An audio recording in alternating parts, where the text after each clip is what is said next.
Let's start.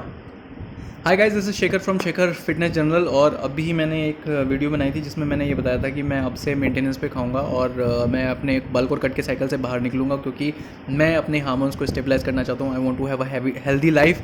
I do not want to keep on thinking about gaining muscles, gaining body fat, gaining खाना क्या है, कितनी calories खा ली मैंने, कितने खा लिया। मैं एक अच्छी डाइट जिसमें कि चाय, दूध, दही और ये सब हो, वो मैं तो हो गई डाइट की बात, और ये तो हो गई कैलोरीज की बात। बट ट्रेनिंग क्या है? क्या ट्रेनिंग है? क्या आप पीपीएल ले रहे हो, ब्रो स्प्लिट ले रहे हो, अपर लोअर ले रहे हो, फुल ले रहे हो? क्या कर रहे हो आप इसके लिए? So guys, the thing is कि see I have a job, I have a corporate job and I have a lot of responsibilities उस कॉर्पोरेट जॉब में। और इस रिस्पॉन्सिबिलिटी की वजह से मैं 6 के 6 दिन कई बार ऑफिस में नहीं आ सकता। मैं ये नहीं कर सकता, वो मैं 6 के 6 दिन जिम नहीं जा सकता। मुझे कई बार ऑफिस में लेट भी हो जाता है, कई बार मुझे ओवरनाइट भी वर्क करना पड़ता है घर पे बैठ के, जैसे कुछ एक्स्ट्रा प्रेजेंटेशंस वगैरह बनानी होती हैं। सो उस केस में मैं अपनी डाइट और ट्रेनिंग को, डाइट तो मैंने आपको बता दी कि डाइट मेरी 2200-2300 कैलोरीज के आसपास रहेगी, हेल्दी ईटिंग रहेगी, स्नैक्स नहीं रहेगा। बट ट्रेनिंग कैसी रहेगी? ट्रेनिंग का प्रोटोकॉल क्या रहेगा? क्या है मेरी ट्रेनिंग में? मैं किस तरह की एक्सरसाइज करने वाला हूँ? So now let's get to it. देखिए, ट्रेनिंग में what I will be doing is, मैंने रूल बना रखा है कि, और वो रूल साइंटिफिकली प्रूवन भी है कि एक बॉडी पार्ट का, अगर आप एक मसल ग्रुप का अगर आप एक हफ्ते में 20 सेट करते हो, साइंटिफिकली इट इज़ प्रूवन कि वो ऑप्टिमल रहता है उस मसल को ग्रो करने के लिए। उससे ज़्यादा जो है वो जंक वॉल्यूम में चला जाता है। If you are using steroids, वो सब मसल बिल्डिंग में जाएगा। If you are not using steroids for a natural guy, सब जंक होता है, सब बेकार रहता है, क्योंकि आप उसे रिकवर ही नहीं कर सकते। तो 20 होता है ऑप्टिमल, तो 14 से 20 या फिर 16 से 20 के आसपास का कुछ ऐसा आंकड़ा होता है। तो 20 सेट पहुँचने हैं। अब 20 सेट पहुँचाने हैं स्मार्टली, तो उसके लिए क्या करना है? और साथ में एक और कंडीशन है कि मुझे कभी भी जिम में, कभी भी ऑफिस में रुकना पड़ सकता है, या फिर कभी भी मुझे रात को भी काम करना पड़ सकता है, जिसकी वजह से मैं शायद हो सकता है कि 1 दिन या 2 दिन जिम ना जाऊं। तो ऐसा क्या करूं मैं कि जिससे कि मैं एक हफ्ते में एक मसल ग्रुप के 20 सेट हिट कर दूं? So the answer is very simple, very simple. मुझे फुल बॉडी ट्रेनिंग करनी होगी। देखिए, जेफ निपार्ड ने इसके ऊपर एक प्रॉपर वीडियो बना रखी है। आप, अगर आपको एरिक हेल्म्स के बारे में नहीं पता, और अगर आपको ये क्या नाम है उसका, साकेत व्लॉग करके जो है, जो एक लड़का है जो उस पर व्लॉगिंग वगैरह करता है फिटनेस की, और एक फिट माइंड्स करके है, और रोहित कतरिया, इन सब के बारे में पता है, तो I give you a guarantee कि आपको फिटनेस के बारे में कुछ नहीं पता।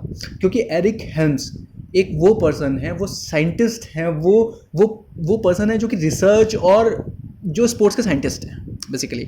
सो ये 3 या 4 लोग हैं, जैसे एरिक हेल्म्स हो गए, एक डॉक्टर हैं, bodyrecomposition.com करके उनकी वेबसाइट है, मैं उनका नाम भूल गया, वो भी एक स्पोर्ट्स के साइंटिस्ट हैं, he is a PhD। And there is one more, उनका नाम जो है मैं स्क्रीन पर फ्लैश कर दूंगा, क्योंकि मैं नाम भूल गया हूँ, अंग्रेज़ों वाले नाम है, तो अगर राकेश नाम होता तो याद रहता। सो दीज गाइज सेज कि स्पेशली एरिक हेल्म्स ये बोलते हैं कि full body workout is best body workout. क्यों? वाई? For natural guys. क्योंकि फुल बॉडी वर्कआउट में every day you are training your muscles थोड़ा थोड़ा। आप 5 एक्सरसाइज नहीं कर रहे हो, जैसे PPL में होता है ना, 2 बार आप चेस्ट को, पुश को ट्रेन करते हो, एक बार चेस्ट डोमिनेंट होता है, एक बार शोल्डर डोमिनेंट होता है। In full body workout what I am going to do is, मैं फुल बॉडी वर्कआउट करने वाला हूँ 4 दिन, 4 compound exercises, 4 main compound exercises for 4 major muscle group in rotation. So पहले दिन पहली exercise bench press for chest, second exercise would be back जो barbell row होती है, third exercise would be squats, and fourth exercise would be your shoulder press, military press. अब ये 4 muscles हैं, जैसे कि आपकी छाती हो गई, छाती की सबसे अच्छी एक्सरसाइज होती है बेंच प्रेस, तो मैं बेंच प्रेस करने वाला हूँ। बैक की सबसे अच्छी एक्सरसाइज होती है बारबेल रो, चाहे ऐसे कर लो चाहे ऐसे कर लो, ऐसे कर लोगे तो बाइसेप डोमिनेंट हो जाती है। और लेग्स की सबसे अच्छी, king of leg exercises is squats, और king of shoulder exercises is military press, barbell military press. ये 4 exercises, 4 set every day, Monday, Tuesday, Wednesday, Thursday इन 4 दिन में मुझे करनी है। मान लीजिए मुझे अगर ट्यूसडे के दिन मुझे ऑफिस में काम पड़ गया तो मैं ट्यूसडे के दिन स्किप कर दूंगा, क्योंकि मुझे पता है कि भैया अगले दिन भी मैं चेस्ट ही करूँगा। पर मैं चेस्ट की क्या 4 एक्सरसाइज कर रहा हूँ? नहीं, मैं चेस्ट की सिर्फ 1 एक्सरसाइज कर रहा हूँ, 4 सेट। और वो 4 सेट जो हैं मुझे ग्रोथ देंगे। वो 4 सेट मेरी चेस्ट को सोरनेस नहीं पहुंचाएंगे, बट वो 4 सेट कंट्रीब्यूट करेंगे वीकली 20 सेट्स में। How it will be. और अब आप कहोगे यार रोज़ जाके पहली एक्सरसाइज चेस्ट मार लोगे? नहीं, ऐसा नहीं होगा। मंडे को पहली एक्सरसाइज चेस्ट होगी, दूसरी एक्सरसाइज बारबेल रो होगी, तीसरी एक्सरसाइज स्क्वाट्स होगी और चौथी एक्सरसाइज मिलिट्री प्रेस होगी। ट्यूसडे को ये जो चौथी एक्सरसाइज है ये पहली एक्सरसाइज बन जाती है। पहली एक्सरसाइज मिलिट्री प्रेस होगी। इस तरह से करके ये रोटेशन में चलता है। पर इससे तो अगर आप 4 दिन करोगे तो 16 सेट आएंगे। 16 सेट आएंगे। बट ये सिर्फ एक दिन में 4 एक्सरसाइजेस नहीं होंगी, एक दिन में 5 एक्सरसाइजेस होंगी। कैसे होंगी? पहली एक्सरसाइज मान लीजिए मंडे वाला दिन चल रहा है और पहली एक्सरसाइज बेंच प्रेस है, दूसरी एक्सरसाइज बारबेल रो है, तीसरी एक्सरसाइज स्क्वाट्स है और चौथी एक्सरसाइज कौन सी है? Military press, right. उसके बाद इस जो पहली एक्सरसाइज है चेस्ट, क्योंकि ये मंडे है, ये चेस्ट डोमिनेंट है, तो 5वीं एक्सरसाइज मंडे की जो भी आप एक्सरसाइज करना चाहें, और उस केस में मैं तो प्रेफर करता हूँ कंपाउंड एक्सरसाइजेस। 5 एक्सरसाइज हो गई। ट्यूसडे वाले दिन जिस दिन आपका मिलिट्री प्रेस डोमिनेंट है, शोल्डर की एक्सरसाइज है, तो 5वीं एक्सरसाइज उस दिन आप ये या तो साइड रेस कर सकते हैं या फिर आप सिंगल हैंड डंबल प्रेस कर सकते हैं। सिंगल हैंड डंबल, ये शोल्डर प्रेस। इसी तरह से बारबेल रो वाली जिस दिन आएगा, जैसे कि वेडनेसडे आ गया, तो उस दिन आप बैक मारने के बाद आप वो कर सकते हैं, लैट पुल डाउन कर सकते हैं, या फिर सिंगल हैंड पुली वाला जो रो होता है वो चला सकते हैं। इसी तरह से स्क्वाट्स है। स्क्वाट्स अगर आप कर रहे हैं तो स्क्वाट्स करने के बाद स्क्वाट्स वाला जिस दिन जो 4 दिन है ना, उसमें जिस दिन पहला दिन स्क्वाट्स पड़ेगा उस दिन आप क्या कर सकते हैं? लास्ट एक्सरसाइज जो 5वीं एक्सरसाइज है, वो 5वीं एक्सरसाइज आप कर सकते हैं कौन सी?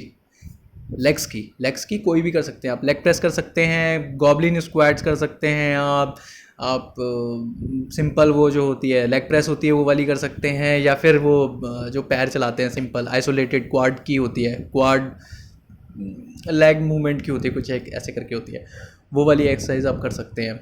लंजेस में करता नहीं हूँ, आई डोंट प्रेफर लंजेस, क्योंकि लंजेस में आप मसल पे फोकस बनाने की जगह बैलेंस पे फोकस करते हैं। That's my program.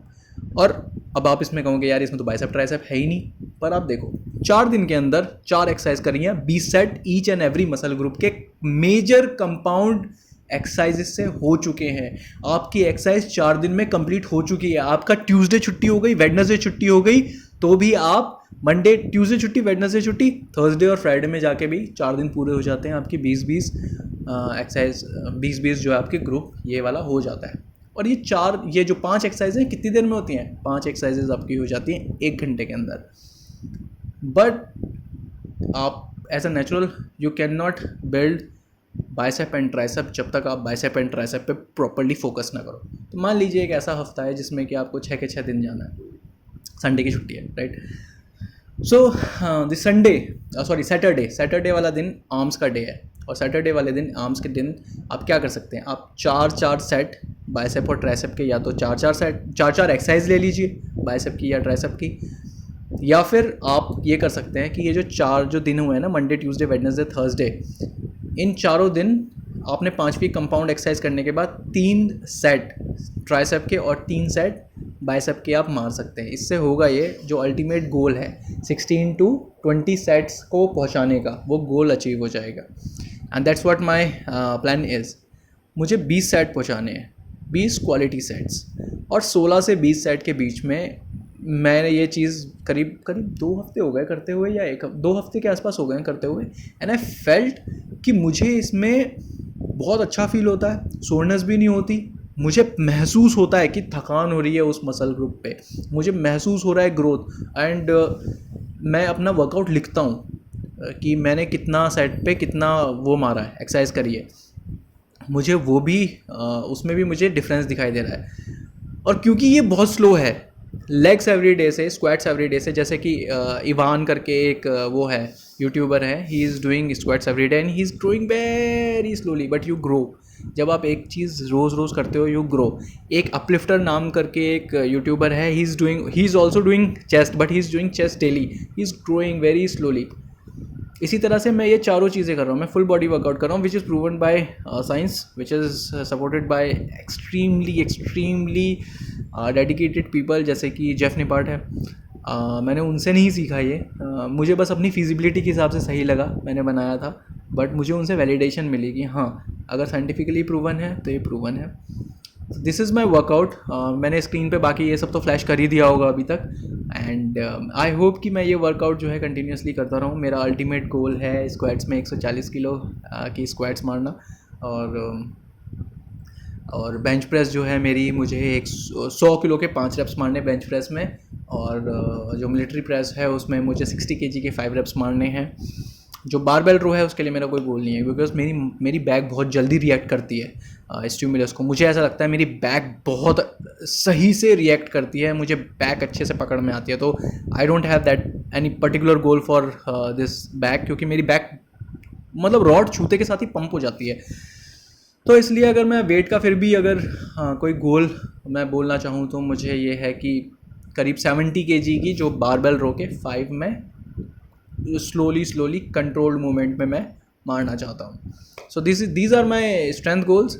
और मेरा साइज़ गोल ये है कि मेरा ये करीब 15 इंच का आर्म है।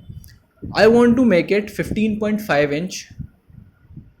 अब से करीब 6 या 8 महीने के आसपास में मुझे ये आधा इंच के आसपास में ग्रो चाहिए। देखो इतना ही होता है ग्रो, है ना, एक साल में एक इंच के आसपास ही ग्रो होता है, और 17-18 इंच के आसपास जाके रुक जाता है नेचुरल में। So those guys who expect यार 2 महीने में 2 इंच बढ़ जाता है बाइसेप, ऐसा नहीं होता। It's a very slow process. And apart from this I have been working on tricep, और मेरा ट्राइसेप थोड़ा सा हल्का सा, आई फील कि मेरा ट्राइसेप थोड़ा सा बड़ा हुआ है, मेरा आर्म ट्राइसेप की वजह से हल्का सा बड़ा हुआ है, और मैं थोड़ा सा चौड़ा तो लगता ही हूँ। एक हल्का सा वी टेपर आपकी बैक की वजह से और आपके शोल्डर की वजह से आता ही आता है। सो that's pretty much it. That's my workout schedule. I hope कि ये वर्कआउट शेड्यूल से मेरे वर्क पे, ऑफिस के वर्क से जिससे घर पे रोटी आती है, उससे कोई फ़र्क ना पड़े। बाकी ये channel, those guys who are subscribed to this channel, thank you so much for following along with my journey. मैं जो भी सीखता रहूँगा मैं आपको शेयर करता रहूँगा। And those guys who have not subscribe to this channel, और या फिर वो लोग जो सब्सक्राइब करने के बाद ये सोचते हैं कि मैं बहुत जल्दी ट्रांसफॉर्मेशन डालूंगा, no it is not possible for natural guys to put transformation so quickly, because natural body building is extremely slow. Natural में फैट पुट ऑन करना इज एक्सट्रीमली फास्ट, स्टेरॉइड्स में फैट पुट करना is extremely slow. That's the difference. So thank you for watching, जिन्होंने भी देखा है, 1 या 2 view जो भी आएंगे इसके, and have a great day. And thank you. अगर आप कॉर्पोरेट में हैं तो आप इस प्लान को डेफिनेटली फॉलो कर सकते हैं। वन मोर थिंग, इस प्लान के अंदर मैं एक और चीज़ भी भूल गया हूँ। इस प्लान के अंदर मैं शायद से बाइसेप और ट्राइसेप भी 3-3 सेट मार लेता हूँ। आई डोंट रिमेंबर कि मैंने ये 12-13 मिनट में बाइसेप और ट्राइसेप के बारे में बात की है या नहीं की है। बाइसेप और ट्राइसेप करीब 3-3 सेट में रोज़ जाने से पहले, जाते जाते जैसे बात करते रहते हैं ना, हाँ भाई चल रहे हैं, चलो पानी की बोतल ले लो और ये कर लो, मैं 3-3 सेट ऐसे करके ले लेता हूँ, ताकि वो 16 सेट की जगह वो लिया दिया 20 सेट अचीव हो जाए किसी तरह से। अब ये मत सोचना कि मेरे 20 सेट मेरे माइंड में घुस गया है। 20 सेट करने का मतलब ये है कि आपने अच्छे 16 सेट करे हैं, इसका सही मतलब ये होता है, क्योंकि आप 20 के 20 सेट पे फेलियर पे रीच नहीं कर पाते हैं। आप कई बार 12 रैप्स मार के छोड़ देते हैं, जबकि आपकी एक्चुअल कैपेबिलिटी 16 या 17 रैप्स होती है। And there is one scientific term which is known as effective raps.